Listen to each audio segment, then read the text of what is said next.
Hello and welcome to ILTV's Evening Update. I'm Aaron Porras here with the latest news from Israel.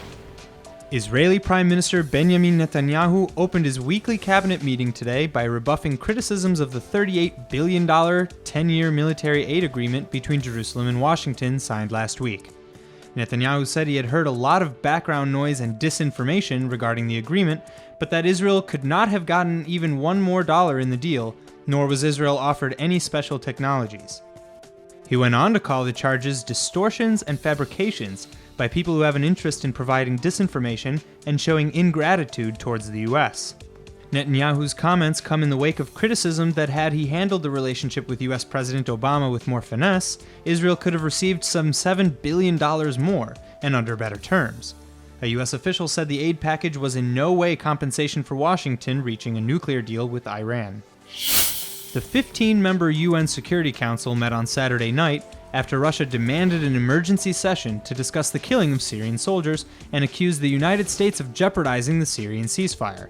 Samantha Power, the U.S. ambassador to the United Nations, accused Russia of grandstanding, saying Russia really needed to stop the cheap point scoring and the stunts and focus on what matters, which is the implementation of something negotiated in good faith.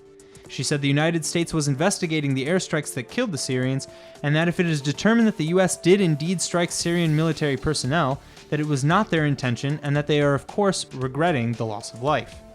When asked if the incident spelled the end of the Syrian peace deal between Moscow and Washington, Russia's UN ambassador Vitaly Churkin said it was a very big question mark. Another potential terrorist attack was thwarted today, following a weekend in which 5 terrorist attacks took place. A young Palestinian woman was arrested in the early Sunday afternoon after advancing with a knife towards an IDF soldier in the town of Itamar on Samaria. There were no injuries reported in the incident.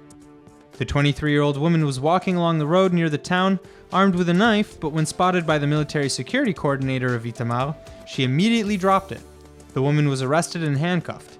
The IDF sent an extra battalion to Hebron on Saturday as it prepared for renewed Palestinian violence against Israelis.